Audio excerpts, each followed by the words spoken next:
Hi, I'm Olivia. 5 years ago, my family cut me out like a mistake they wished they'd never made. They didn't just turn their backs, they erased me like a wrong answer on a test they hoped no one would ever see. It all started with a betrayal so deep it split my world in two. It was a blistering Sunday afternoon, the kind that makes the air shimmer on the asphalt when I got the call. Family dinner, be here by 5. That was all my dad said.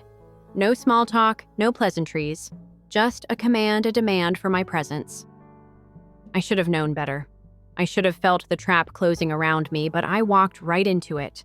When I arrived at my parents' place, the house felt different. No smells of mom's lasagna or her overly garlicky breadsticks, just cold, silent air and tension thick enough to cut. My brother Eric, all buttoned up like he had something to prove, and my sister Zara, with her polished smile and perfect posture, sat on the couch. My parents, Tom and Linda, were already in their spots, eyes averted like strangers in a waiting room. "Olivia," my dad said, his voice as flat as the coffee table between us. "We need to talk. Sit down." I hesitated, my mind scrambling through a dozen possible scenarios. Maybe they found out about my job change or the breakup I hadn't yet announced. But when I sank into the old armchair by the window, the words that hit me felt like a punch to the chest. "You've been stealing from us," Eric said, his eyes gleaming like he'd just delivered a killer punchline. My heart stuttered, what I managed my voice catching. Zara leaned forward, her manicured fingers steepling together like she was on some courtroom drama. "We know about the money missing from Mom and Dad's retirement account." She slid a printed bank statement across the table, the numbers circled in red, a single withdrawal standing out like a bloodstain. "That's not possible," I said, reaching for the paper, but my dad's hand shot out, stopping me. "Don't lie to us," he said, his jaw clenched. "We raised you better." I glanced at my mom, hoping for a shred of support, but she stared at her lap, hands twisted in her favorite old scarf. "I didn't take this money," I said firmly, my pulse hammering in my ears. "I would never do that." Eric smirked, leaning back like he'd already won the argument. "And we also know about you and that married guy from work. Zara's friend saw you at that bar practically hanging off him." I froze. I hadn't been to a bar in months, too busy grinding through 2 jobs to make my own way after my messy breakup. But the accusation clung to the air, poisoning everything it touched. "You think I'm cheating with a married man?" My voice cracked, my disbelief clear. "Are you serious?" Zara's lips curved into a cruel smile. "Don't play innocent. You've changed, Olivia. You're not the same person we grew up with." "Changed," I repeated, my anger flaring. "You're attacking me with lies and half-truths, and you think I've changed." Dad's palm slapped the table, the sound sharp enough to make me flinch. "Enough. We've made a decision." The room felt like it had shrunk walls, pressing in as he continued. "We're cutting you off. Financially, emotionally. You're out of the family trust, and we think it's best you leave. Tonight." My breath caught. "Leave," I whispered. "Are you serious?" Eric nodded, his grin practically glowing with smug satisfaction. "Your bags are already packed. They're in the hallway." I looked around at their faces, searching for a flicker of compassion, a hint of the family I once knew, but found nothing but cold, unblinking eyes. I stood slowly, every movement feeling surreal, like I was underwater. My legs carried me to the hallway where, sure enough, 2 duffel bags waited like a grim farewell gift. I heard Zara whisper something to Eric as I passed, but the words dissolved into the numbness spreading through my mind. Outside, the sun was just beginning to set, the sky streaked with angry reds and purples. I tossed the bags into the back seat of my old Honda, the door creaking in protest, and slid into the driver's seat. My hands trembled as I gripped the wheel, the house shrinking in my rearview mirror as I pulled away. I drove aimlessly, my pulse racing, thoughts swirling like a storm I couldn't control. Eventually, I found myself in the parking lot of a rundown motel, the neon sign flickering like a heartbeat on life support. I paid in cash, avoiding the receptionist's curious gaze, and dragged my bags into a cramped, musty room. Sinking onto the bed, I stared at the cracked ceiling, my mind replaying the confrontation on a loop. My family, the people who were supposed to love me, defend me, believe in me, had just erased me from their lives with a single brutal stroke. For a long time, I just sat there, the sounds of the highway humming through the thin walls. I hadn't even noticed I was crying until a tear splashed onto my hand. And then, without thinking, I whispered into the empty, shadowed room, "You'll regret this." I didn't sleep that night. The motel room felt too small, the air too stale, my thoughts too loud. The whir of the ancient air conditioner rattling in the window matched the thrum of my pulse. I replayed every word, every accusation, every cold stare from my family, my own blood, and they'd tossed me aside like yesterday's trash. It wasn't until the neon light outside blinked from vacancy to no vacancy that I finally peeled myself off the bed. I splashed cold water on my face, staring at the red-eyed stranger in the mirror. I couldn't stay here. I needed a plan. I grabbed my phone, fingers trembling, and scrolled through my contacts. One name stood out: Alex. We'd been close in college, back when dreams felt possible, and I still believed my family would have my back no matter what. We hadn't spoken in over a year, not since he moved to the other side of the state to start his tech company. But if there was anyone who understood being written off and coming back stronger, it was him. I hit call. It rang twice before his groggy voice crackled through. "Olivia," he mumbled, the sound of sheets rustling in the background. "It's 3 a.m. You okay?" I opened my mouth to speak, but the words caught in my throat. For a moment, the humiliation, the anger, the betrayal, it all threatened to choke me. But then I forced the words out. "I need a place to crash, just for a few days." There was a pause, then the sound of him sitting up. "You sound rough. What happened?" "I'll explain when I get there. I need a place, Alex." He didn't hesitate. "Of course, just get here. You remember the address?" I managed a weak "yeah" before hanging up. I tossed my phone onto the bed and looked around the tiny, suffocating room. I had to leave this place, and not just the motel. I had to leave this entire version of my life behind. I threw my bags back into my car and hit the road, the cold desert air slipping through the cracked window as I sped down the nearly empty highway. The darkness felt safer than the light, hiding my shame, my brokenness. I felt like a ghost, a shadow fleeing a past I hadn't chosen, but was now chained to. The sun was just starting to crack the horizon by the time I reached Alex's apartment, a sleek high-rise on the outskirts of the city, far removed from the run-down motels and gas station restrooms I'd called home for the past 12 hours. Alex opened the door shirtless, his hair a mess, eyes squinting against the hallway light. He took one look at me and pulled me into a hug, the kind that crushes the air from your lungs and makes you realize just how alone you've been. I let myself melt into the warmth, the steady heartbeat against my cheek, a stark contrast to the icy isolation that had wrapped around me since that nightmare of a family meeting. He pulled back eyes, scanning my face. "Jesus, Liv, you look like you've been through hell." I let out a hollow laugh as I stepped inside. "Feels about right." We crashed on his overstuffed couch, the city waking up just beyond the glass walls of his living room. I told him everything from the accusations to the packed bags waiting for me in the hallway. His jaw tightened with each word, his hands balling into fists by the time I got to the part about my family cutting me out without a second thought. When I finally finished, he leaned back, running a hand through his messy hair. "They really just tossed you?" I nodded, fighting back another wave of tears. "Yeah, just like that." He sighed, staring at the ceiling like he was searching for the right words. "Look, you can stay here as long as you need. No pressure." "Thanks," I whispered, my voice small, fragile. We sat in silence for a while, the morning light casting long shadows across the polished floors. Eventually, Alex stood stretching. "All right, first things first. Let's get some food in you. Then we figure out what comes next." I watched him disappear into the kitchen, the clatter of pots and pans a strange comfort. I leaned back into the couch cushions, my body sinking into the unfamiliar softness. For the first time in what felt like forever, I let myself breathe. I wasn't just running anymore. I was planning. And my family had no idea what was coming.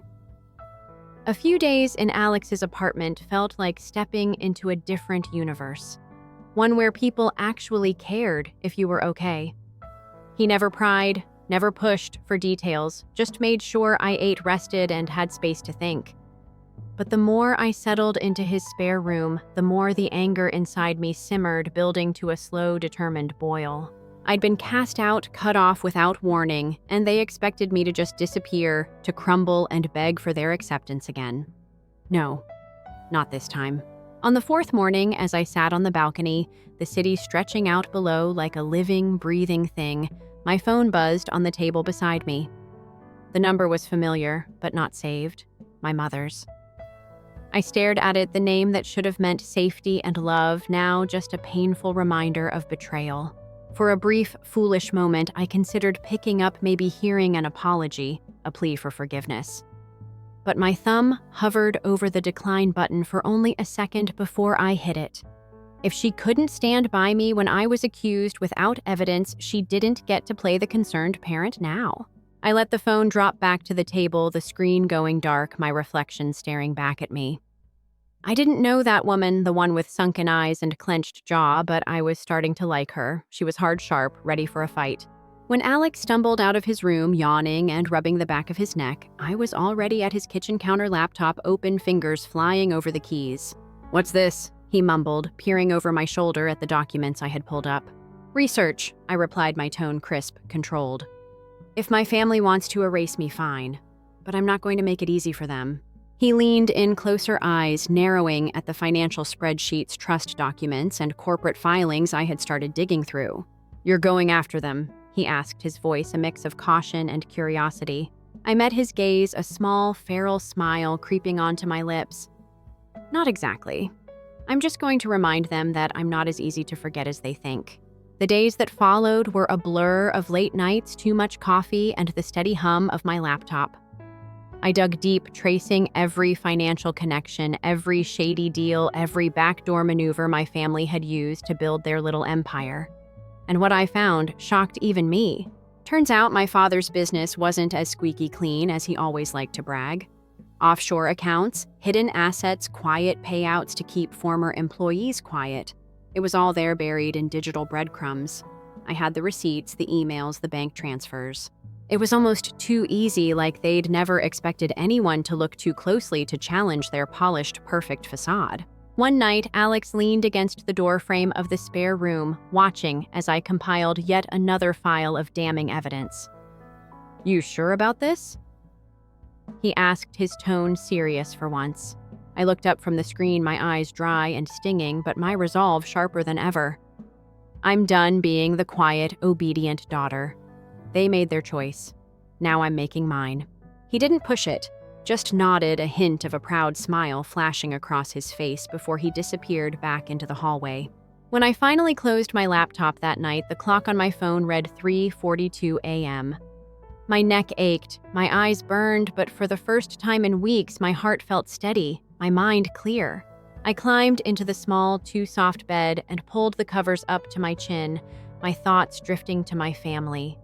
The people who had cast me out without a second thought. They had tried to cut me out like a stain on their perfect white shirts, but they had no idea the mess they'd just unleashed. As I drifted into a restless, dreamless sleep, a single thought echoed through my mind. They would regret underestimating me. A week passed in a blur of coffee-stained mornings and sleepless nights. My mind had become a weapon, sharpened by betrayal, fueled by the kind of rage that burns slow but deep. I had a plan now, a clear path forward, and I wasn't backing down. One morning, as I scrolled through my inbox, a notification caught my eye. A LinkedIn update.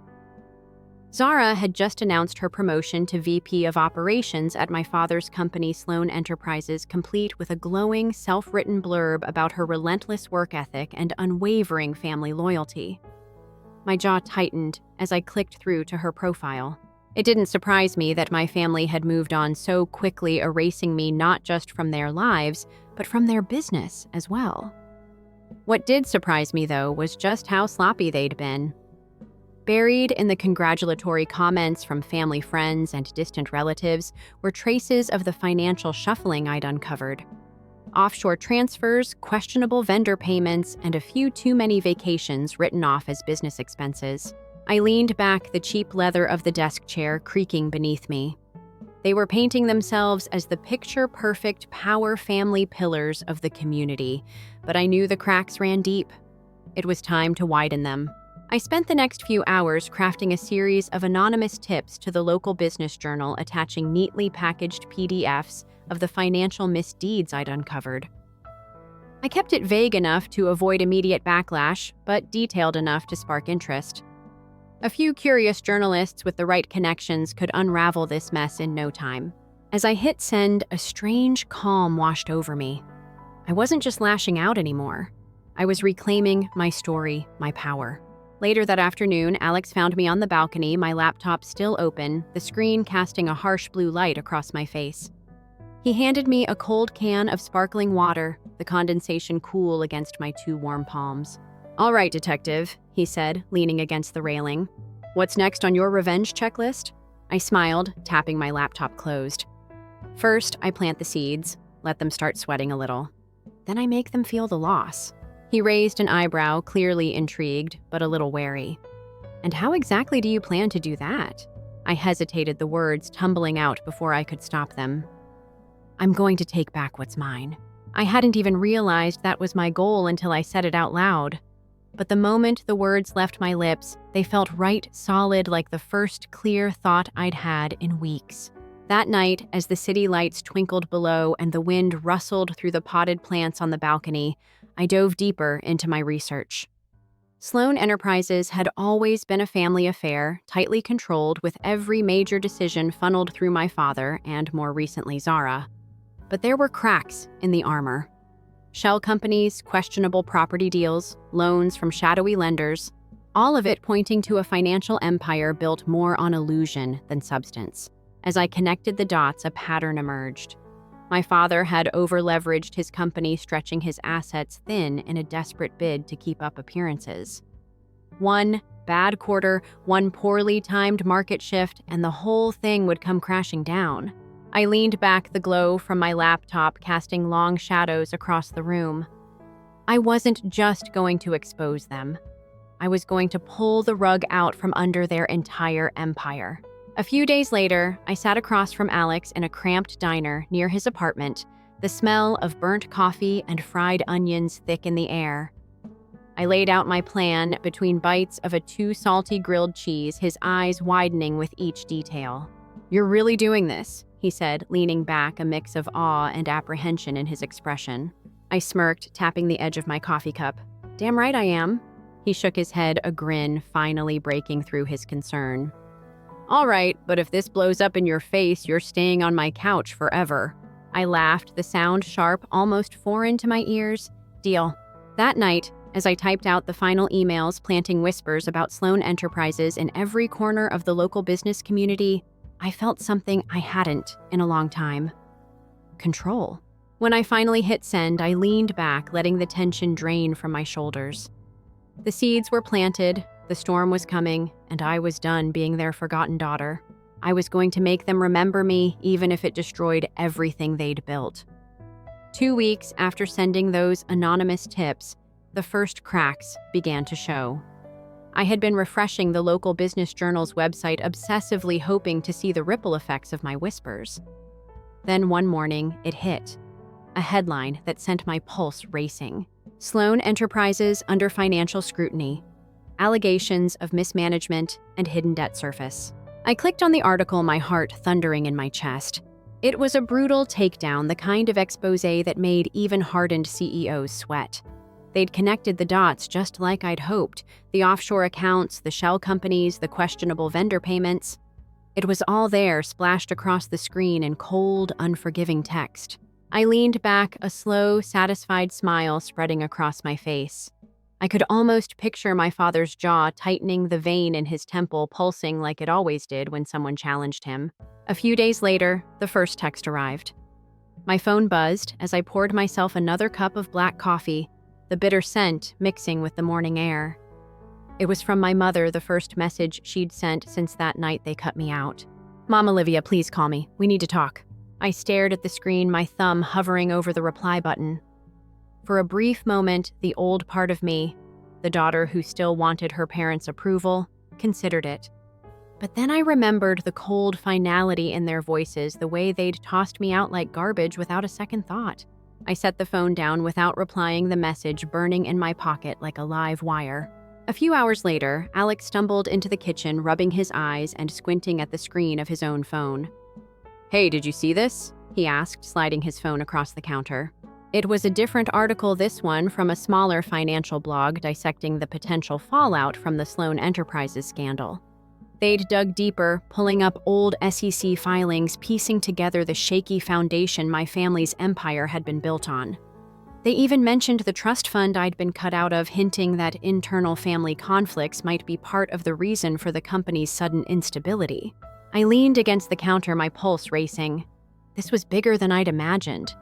The whispers I'd planted were spreading like wildfire, pulling at every loose thread, unraveling the carefully curated facade my family had wrapped themselves in. Alex shot me a wary look as he poured his coffee. "You okay?" I forced a smile, hoping it reached my eyes. "Yeah, just surprised it's happening this fast." He leaned against the counter, studying my face.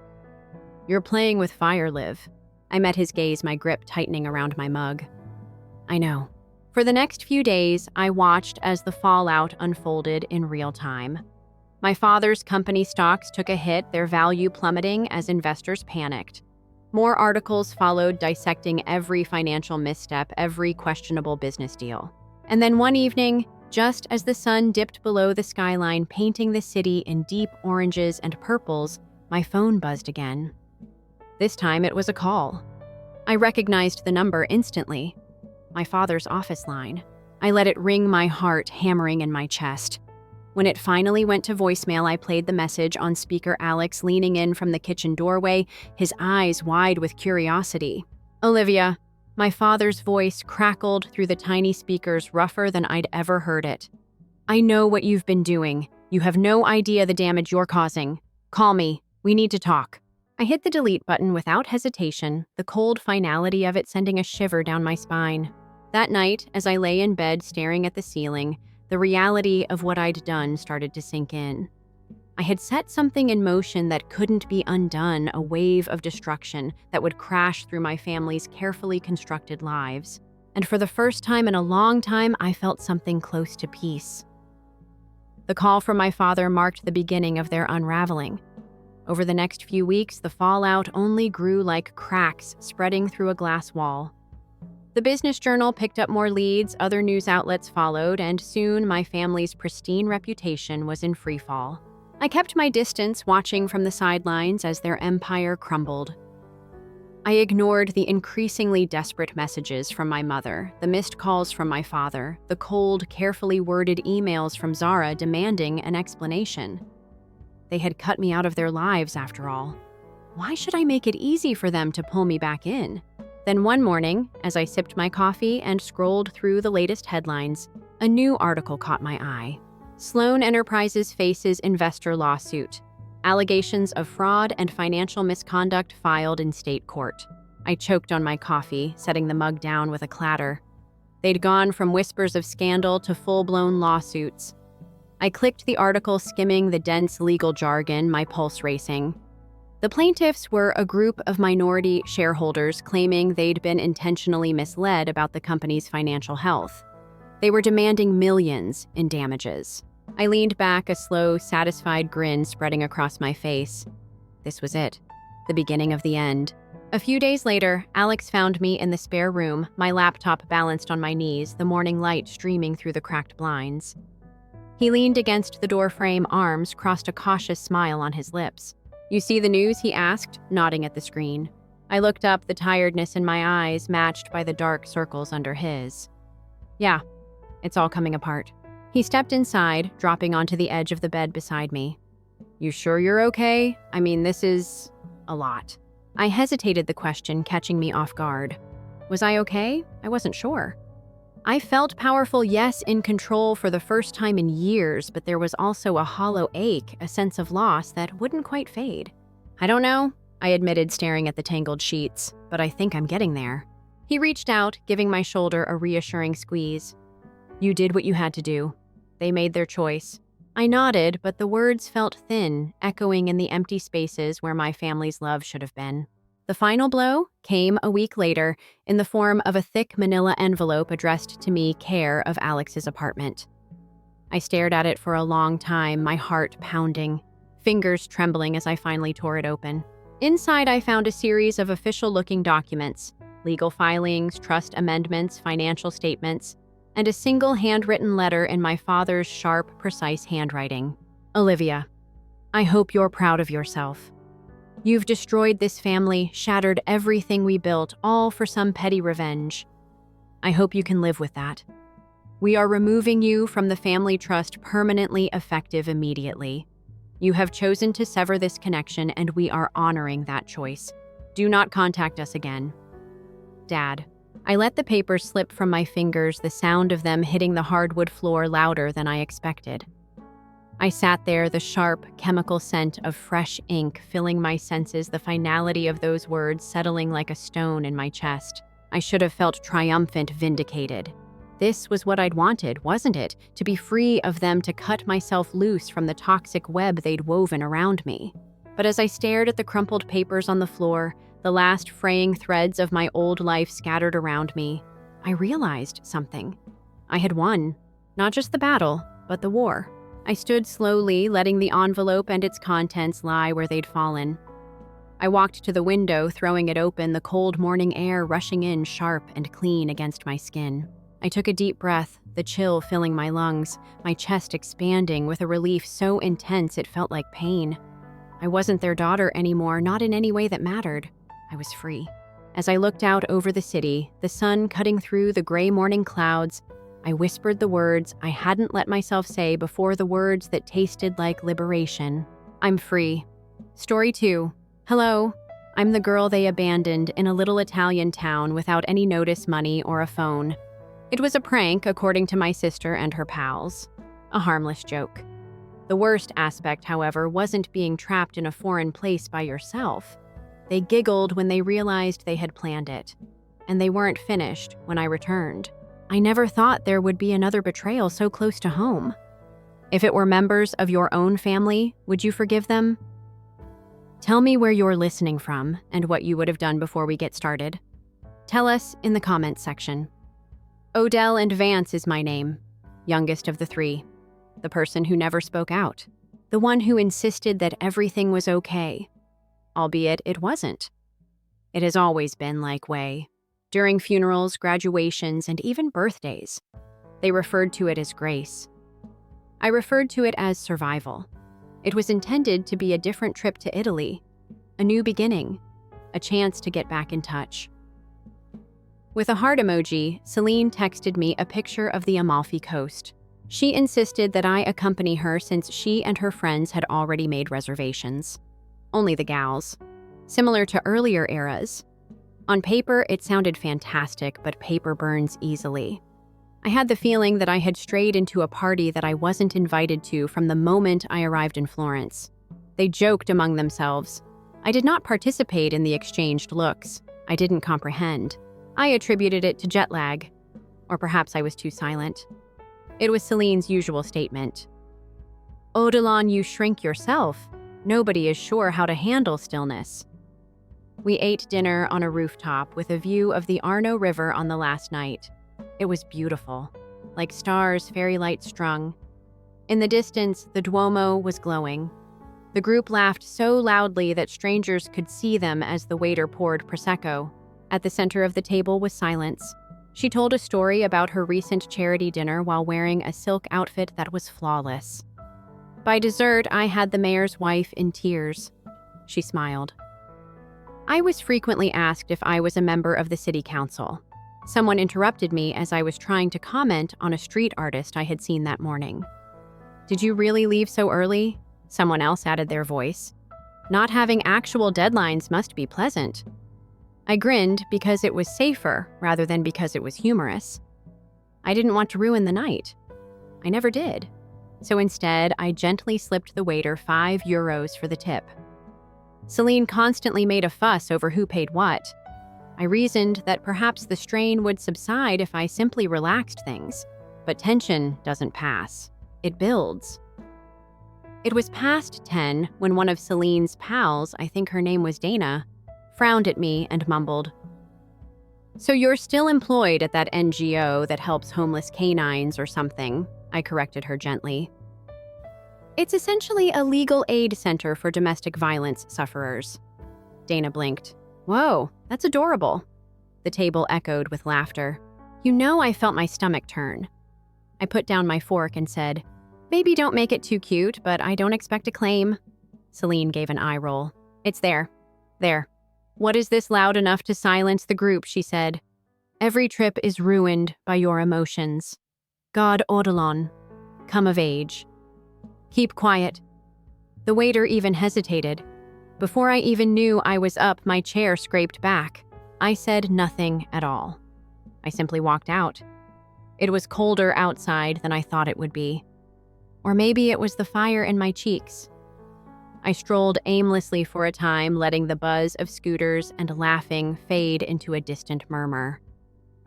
Around 11. I texted Celine, "I'll meet you at the hotel in 20.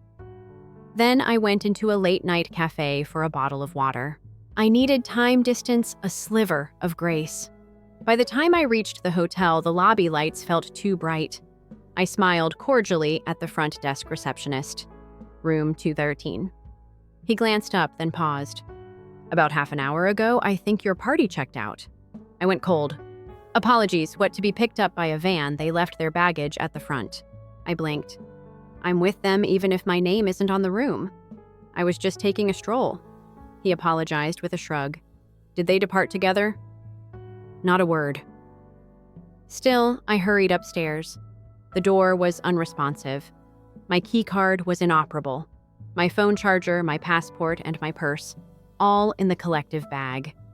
As usual, Celine had insisted on keeping it secure. My throat constricted.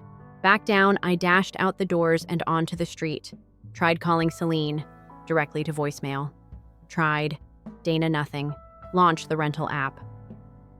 Already the vehicle had moved far to the north, leaving Florence. It dawned on me then.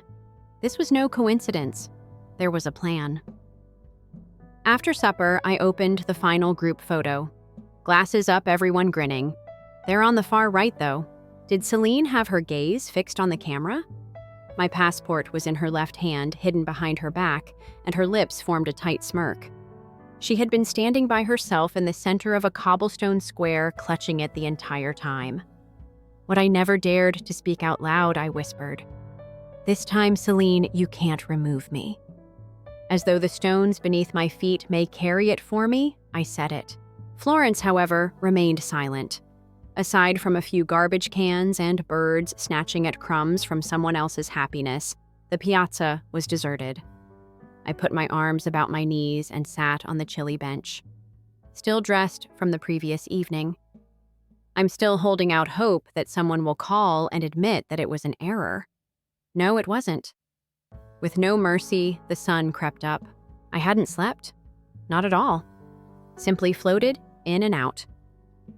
I then noticed the nice tourists whispering around me like I was a statue from the bench.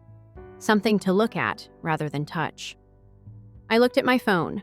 8% of the battery. No bars. There was nothing, but I thought perhaps Celine had messaged after all. I patted my jacket for my wallet and stood slowly, the kind of slow that came from incredulity rather than exhaustion. It was absent. My heart skipped a beat. The night before, I checked the little backpack I had snatched up in the haste to leave the restaurant. I didn't own it. Celine always referred to it as embarrassingly practical, but not the soft leather one. This one had glitter. Pink. Inexpensive. Inside was a folded note that smirked back at me. "Don't weep. It's embarrassing." I gripped it as if it were burning. I was trying to figure out what in the world I was going to do as I made my way to the tourist office by the Duomo.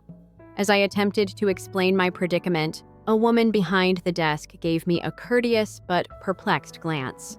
No ID, no wallet, no Italian. I showed her the fake backpack and pointed at my phone, mouthing charger. With a pitying look, she gave me one. "Wait here," she said, disappearing into a back room. I sat near a dusty rack of brochures, plugging my phone in beside a plastic chair with one leg shorter than the others. I didn't care. I only wanted one message, one lifeline. 10 minutes passed, then 20. No messages, no missed calls. I opened WhatsApp, the group conversation with Celine and the girls. Amalfi Angels was gone. Not silent. Gone.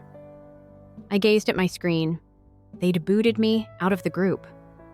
I took a deep breath and went to Instagram, using the erratic Wi-Fi to log on. Celine had just shared a picture of herself and Dana at a train station wearing similar caps. Grinning, joyful.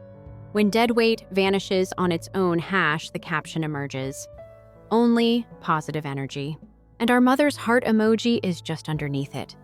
It seemed as if someone had hit me. I clicked through. I was blocked on everything by my sister. There is no sign of me on her feed. Even our old shared pictures disappeared like if I had never been, as well as Mom. The post had been liked by Mom. She didn't text no. Are you all right? No question mark at all. There was nobody left to call, so I sat there with my thumb lingering over the screen. It didn't surprise me. Not at all. I just made sure. It brought to mind Celine's request for assistance from the family in starting her boutique candle brand last year. She hadn't asked, but I volunteered to co-sign the debt in a discreet, quiet way. She snorted in my face. Taking credit is preferable than tying it to you. I said, she said, all you bring is drama. For a long time, I had forgotten that. Let me be deceived by the notion of sisterhood. Perhaps this journey was her attempt to make things right. No, it wasn't. With the charger still in my hand and no clear plan, I walked out of the tourist hub. In an attempt to keep from spiraling, I strolled over to a row of cypress trees beside the bus stop and sat in their shade. But the concept kept coming back to me. This was planned. This was no error. They found this to be amusing. In the van, I kept seeing them laughing and speculating about how long it would take me to realize I had been abandoned. The sound of Celine's voice was crystal clear in my mind. She's very serious all the time. She could lighten up now. At times in life, your choices become so clear-cut that they resemble a screenplay for a movie. With a shattered heart and borrowed internet, I sat among those trees. They were visible to me. First option. Give the embassy a call. Hold off for 6 hours. Get pitted and processed. Return home in 3 days, perhaps. Choice number 2. Today, find a way to roam. Before they take off, catch them. No shouting, no pleading. Simply show up. Anger would not be enough. It would require determination. And a resource I hadn't used for years. The conviction that I was important enough to challenge someone. I shut my eyes. If I overlook this, it won't stop, I muttered. I started to go toward the train station after borrowing 20 euros and one charger. It felt like miles, even though the trek to the train station wasn't that lengthy. Like a lifeline, the charger hung from my wrist. Additionally, the 20s that I had been given burned in my pocket. It was because someone thought I may yet find a path forward, not because of the money. I waited in line at the station behind a honeymoon couple fighting over seats and a family with rowdy youngsters. My thoughts turned to Celine. Had she checked into a new Rome hotel already? The dead weight caught the hint, and I laughed about it. A middle-aged man with a heavy accent and kind eyes. Assist me in purchasing the most affordable Rome ticket. Second class. No seat reservation. With a breath so breathless I had to sit down right away, I thanked him in terrible Italian and boarded. As it meandered through the countryside, the train swayed. Seeing my tear-streaked face, a young waitress across the aisle silently handed me a napkin. I gave her a close look and noticed a familiar gleam in her eyes. A bad day. In quiet English, she inquired. I gave a nod. Family? She made a guess. I gave a sour laugh. Yes. She informed me that since she quit the family restaurant to work as a flight attendant, she hadn't spoken to her brother. Her mother's accusation of selfishness. What did her sister say about you believing you're superior to us? Sometimes the people who raise you are the ones who resent you the most, she replied, wiping her hands on her apron. Her remarks hit me like a ton of bricks. It was odd how listening to someone else's suffering made me feel less alone. The platform was humming as the train arrived at the Rome station. I expressed my gratitude to her for the napkin and her generosity. She gestured to the front of the train with a smile. Near here, I work part-time at a hotel. Are you heading somewhere special, just attempting to locate my family? I swallowed. After some hesitation, she slowly nodded. Come to the Renee Hotel if you need anything. For the upcoming shift, I'll be present. Rome had the odor of old coins and gasoline. There was life in the city. Long shadows are cast along the small alleyways by golden light. I had a purpose as I walked. It wasn't far to the hotel, a modern structure made of marble and glass that seemed to come from another planet. I entered and saw the front desk employees. A young man with impeccable posture gave me a courteously suspicious glance. Have you booked a room? Celine Vance, my sister, is staying here with a group nevertheless. He made few keystrokes on his keyboard. I apologize. Nobody here goes by that name. I lowered my voice and leaned closer. I don't need a room, please. I must speak with her. Would you please call the room? Perhaps Rhea Maxwell or Dana Corday. Clearly remembering one of the names, he blinked. He shook his head after that. Calls are not being taken by them. Would you want to leave a note? No. I'd want to talk to them. He made a courteous but forceful line with his lips. I apologize, miss. I stepped back, tight in the chest. I saw her just as I turned to go. It was the train waitress. She was wearing a name tag and a black jacket now. When she spotted me, her eyes grew wide. Hold on. Whispering, she hurried over. Her sister is you? I went cold. Indeed. She took a card for the room key from her pocket. Last night, she dropped something on the elevator. I thought perhaps you needed it more than the front desk, so I decided to give it to you instead. I accepted the card with shaking fingers. Thank you. She gave one silent nod and moved away. I took my time moving down the corridor. My heart is racing. It was easy to slide the card inside the doors. Secure. Click. Before I had even pulled the door open, voices poured into the hallway. Dana remarked, I swear it feels like a weight has been lifted. Oh, please, Celine chuckled. She drags everything down while acting like a martyr. That whole emergency money issue, wasn't it? Rhea added her voice. Because she was unable to maintain employment, didn't your folks offer her something like $10,000? Celine gave a snort. Just because they were feeling bad. I advised them not to. It wasn't earned by her. She takes no action. The laughing was familiar, harsh, and piercing. I just stood there motionless, just at the entrance, not inside the room. My throat became parched. That emergency savings account. I never was paid a dime. Dad had mentioned it to me once, but when I questioned him about it, he said I was exaggerating. I believed I had misunderstood, but I was wrong. Celine had made up a tale. My parents had allowed it to spread. These women now raise a glass to their independence from my guilt trips. They didn't simply abandon me. I was rewritten by them. I took a step back and softly shut the hallway's end door. I left the key card on the floor where it would be discovered, and someone would wonder how it got there. It was no longer necessary for me. The air outside the room was crisp. The buildings were glowing amber and violet as the sun descended below the horizon. I refrained from crying. I simply took one step at a time. Past tourist laughter and fountains, past eateries with tables overflowing into the street, past alley cats. They wanted me eliminated, I whispered. I'm about to become memorable. The instant Calder spoke my name, there was a stop in me, like air collecting in an old wound. My heartbeat was more erratic than the stones underneath. Of course he appeared older, more supple around the eyes. When we were adolescents, he didn't have a beard. However, his smile remained the same.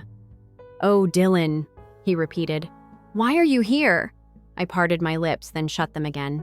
What should I have said? Oh, my sister just left me in a distant place with someone else's backpack. Rather, I presented the only reality that seemed doable. All it took was a little air. As though that made perfect sense, he gave a quiet laugh.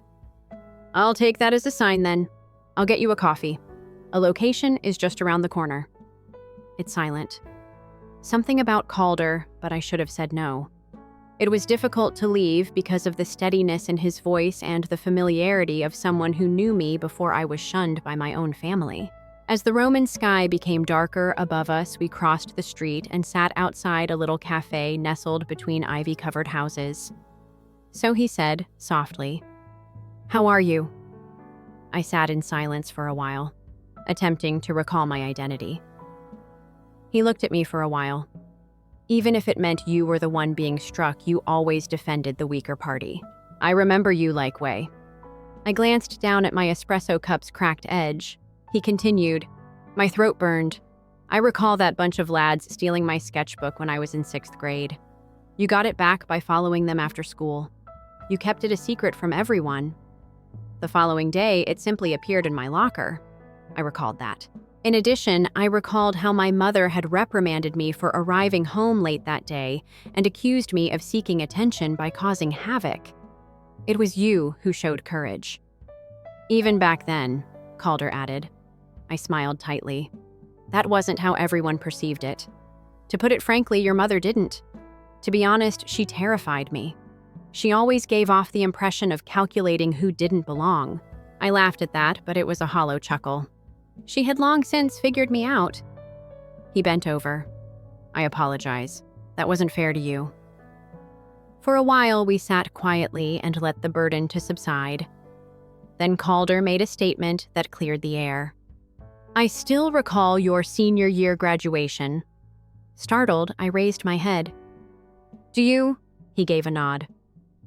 Did you deliver that speech? The awards were given out. Although your mother didn't even clap, I recall how loud the applause was. Just crossed their arms and sat stone-faced. My heart fell. I had been plagued by that moment for years. However, I believed I could have dreamed it. Perhaps time had distorted the recollection. Calder, however, had also witnessed it. He went on from the outside. I witnessed her embracing your sister in the parking lot later that evening. Something about her getting into community college. She skipped my honors dinner. I whispered, stated she was sleepy, but she had energy for the party at my sister's friend's place. In an instant, I was sitting by myself in my room at the age of 17. Dress still zipped when heels kicked off, expecting a mother who never showed up. I always felt like I was too much for her. Slowly, I said, too sentimental, too challenging, as if I needed to apologize for simply breathing. Calder's face remained unchanged. He only gave a nod, steady as usual.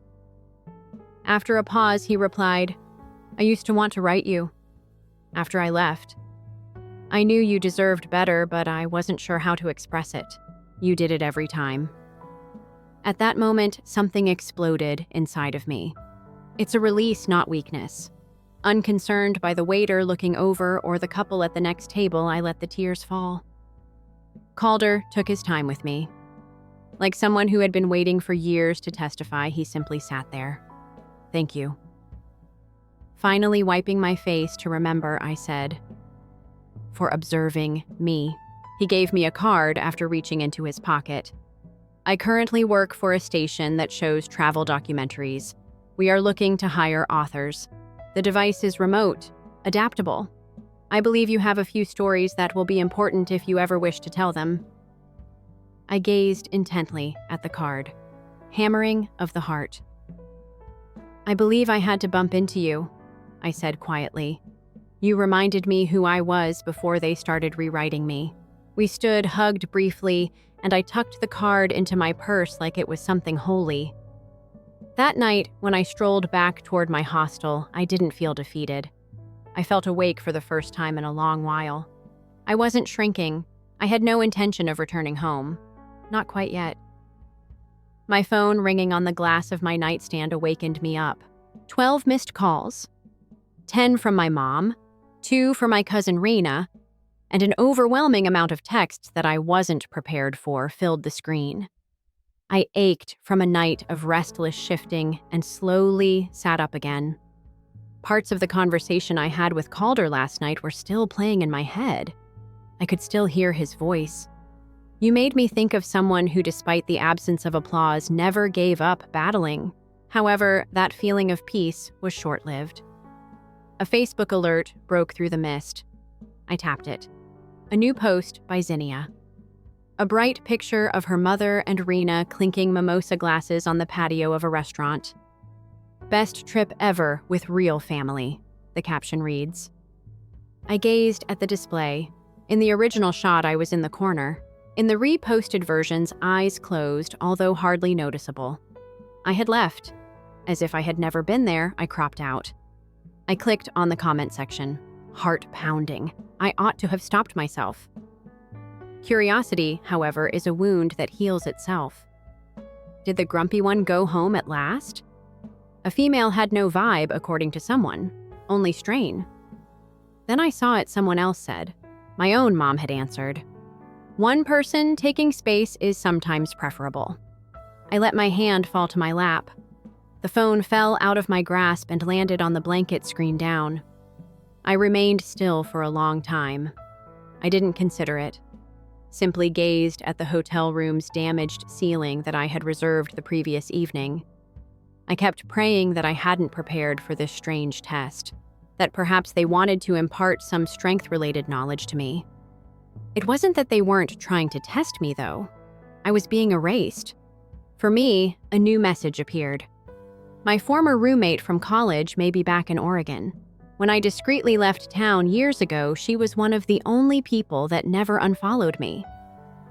Are you all right? She wrote. You must see this. A screenshot then appeared in a group conversation. The thread title, Odilon Drama Dump, was my name.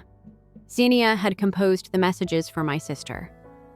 Everything is constantly ruined by her. We were traveling for us, not her luggage, Rena added her voice. It's unbelievable that she still believes she is family. The saddest thing is that she plays the victim so beautifully that even someone I didn't know responded. Unfortunately, there isn't a return ticket included. My chest tightened, not because I was experiencing sadness, but rather because I felt like I was being pulled underwater without breath. Knowing I would regret it, I checked my voicemail. The quiet was broken by my mother's quiet, low voice. I hope you're not exaggerating the situation, Odilon. You're complicating everything once again. Don't make a scene, please. When you're ready to behave like family, simply return home. The word family made my throat itch like gravel. That's what she always said. Be a family. It was code for. Don't make us seem bad. Code for. Keep silent. Keep quiet and swallow it. However, I was no longer a child. I wasn't the girl who sobbed in private in her room as the family below opened presents. Zinnia claimed you'd only make prom strange, so I wasn't the one who missed it. I took up my phone once more. Trembling hands, not from fear, but insight. I canceled my return flight. Then I opened my laptop. The words didn't take long to find me. They were already inside me, boiling for years. I wrote, In a distant land, family does not desert you. They do not erase your recollections. Then let's celebrate your absence. When they orchestrate their betrayal, they don't call you theatrical. I stopped. I ran my fingers across the keyboard. I carried more than they would ever realize despite their claims that I am a burden. I didn't feel invisible for the first time in days after hitting save. For half a second longer than I intended, my finger lingered over the button. I pushed it after that. Post. I almost expected the world to ignore it the way my family had ignored me for years as I looked at the television barely breathing. However, it was rapidly gaining momentum in a matter of minutes. The post received more than 2,000 likes 3 hours later. People from all throughout the nation were leaving comments by the 4th hour. I experienced this. My sister sounds just like yours. My mom followed suit.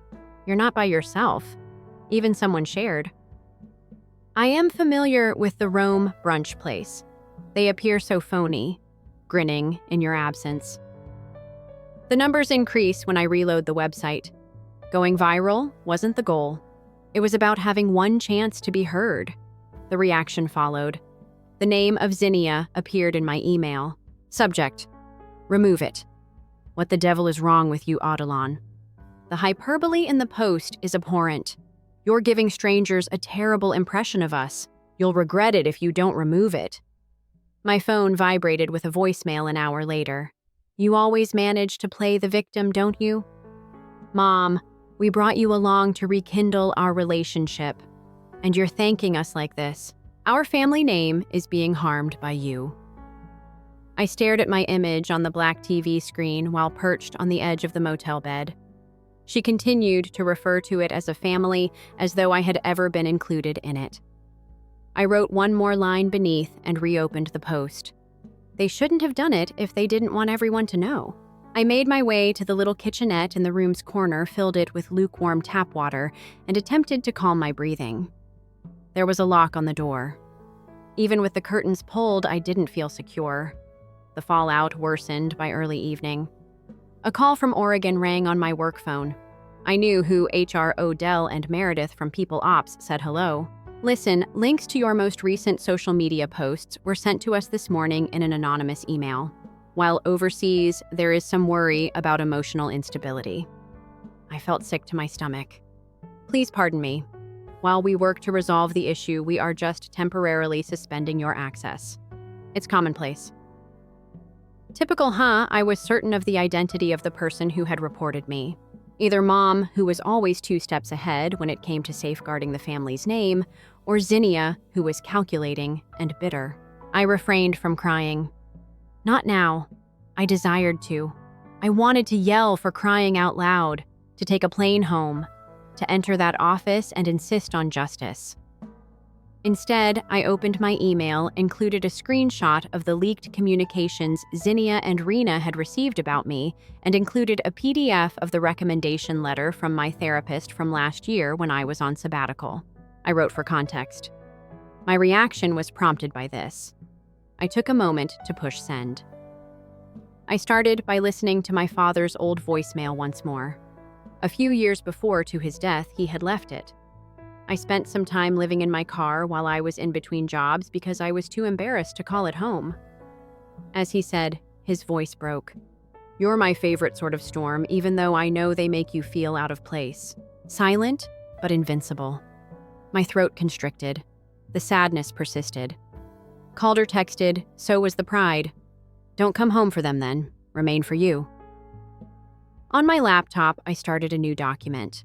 I typed things I was never permitted to say at the top. After that, I visited LinkedIn. I cleaned up the post after copying it. Expert. One last sentence was added. Quiet families don't produce good character. When you make it through a noisy one, it becomes apparent. I clicked post. The ensuing stillness wasn't one of tranquility this time. It was your last breath before a storm strikes. When the first message arrived, I hadn't even washed my teeth. No salutations. No idle chatter. A simple, chilling sentence.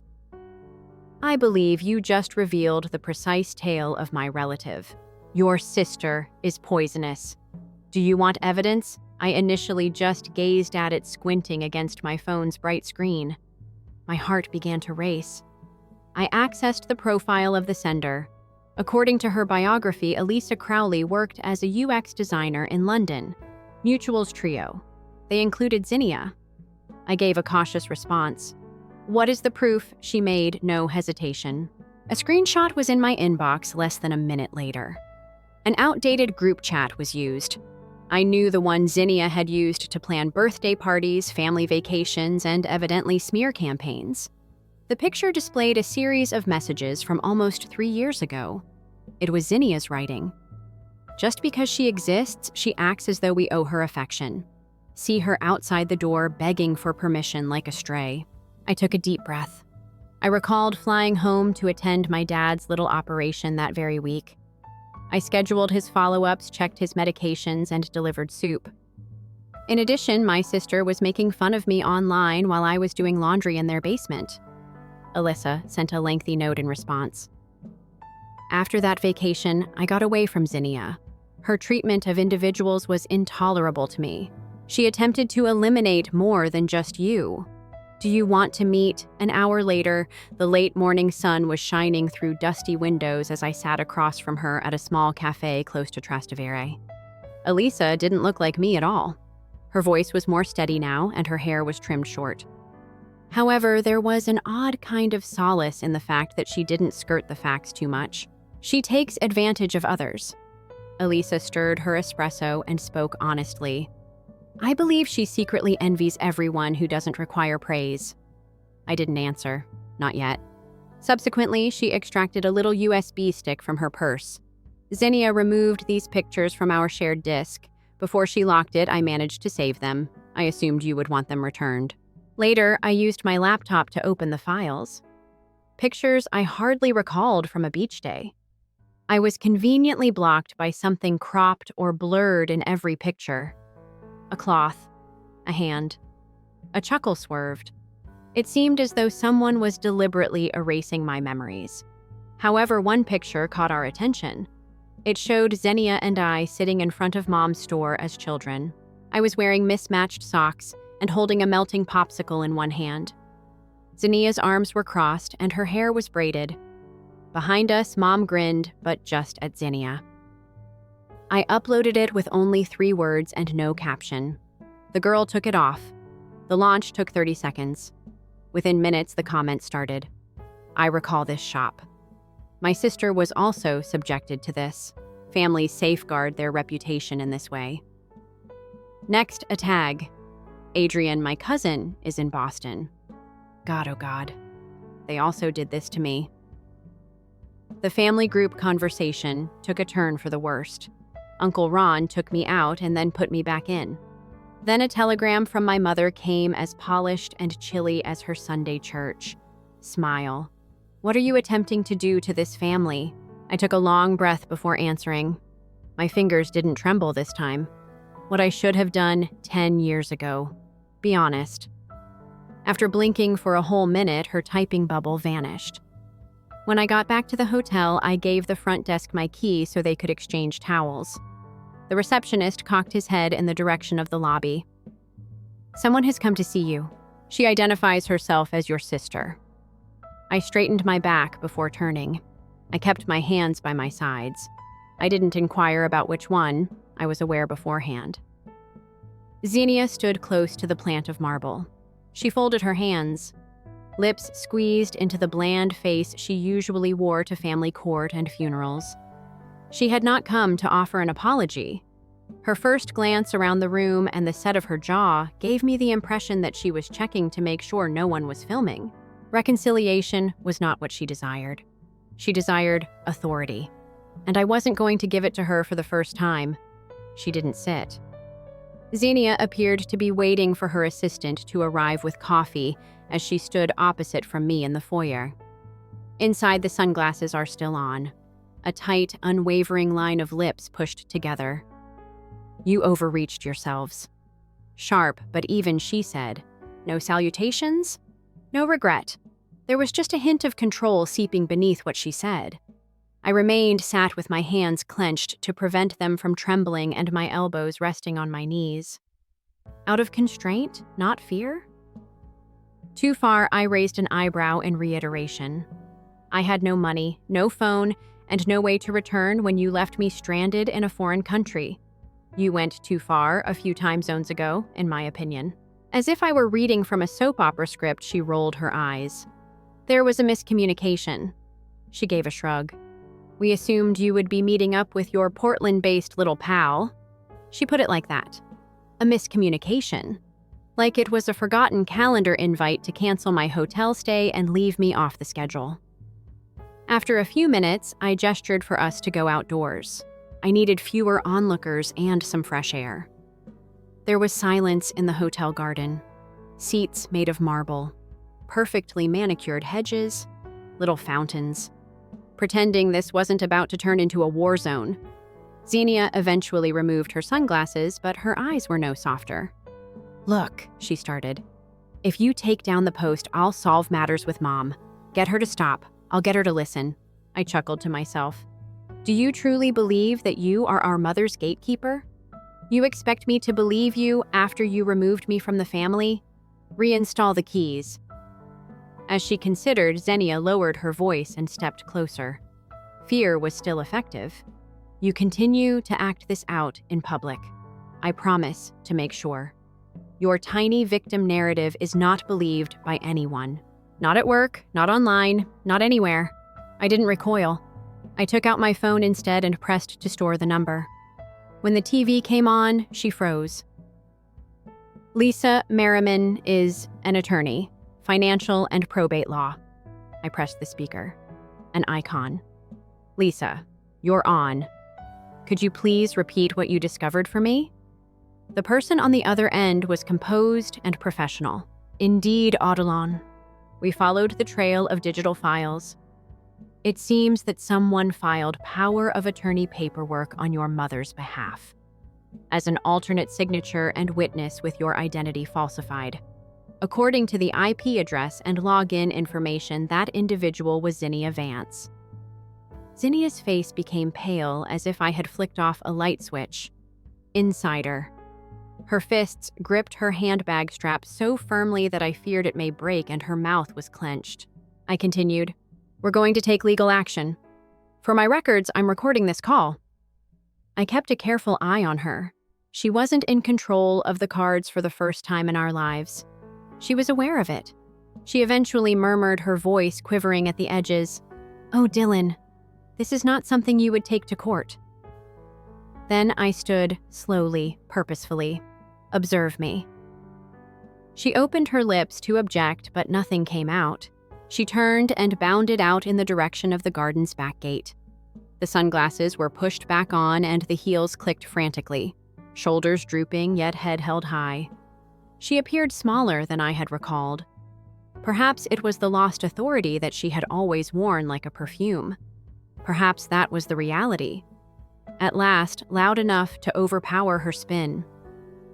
Back in my room that night, I perched on the bed's edge and gazed out at Rome's lights. I should have been worn out, but I wasn't. I felt lighter because I had finally given up attempting to evade the storm, not because it had gone. It buzzed on my phone.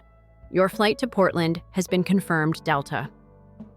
Something seemed unusual as I peered at the writing and then glanced at the suitcases I had just partially packed. I muttered into the silent space. "I'm not going to fly away this time. I'm free to soar." There was a tap on the door after I closed the final compartment with a final zip. The voice on the other end wasn't Xenia's yet. I got to my feet, carefully, heart steady. It belonged to my mom. It wasn't a desperate knock. It was gentle, purposeful. I carefully opened the door while holding on to my carry-on's strap. My mom was standing there. She didn't resemble the woman who used to draw attention at church functions and charity galas.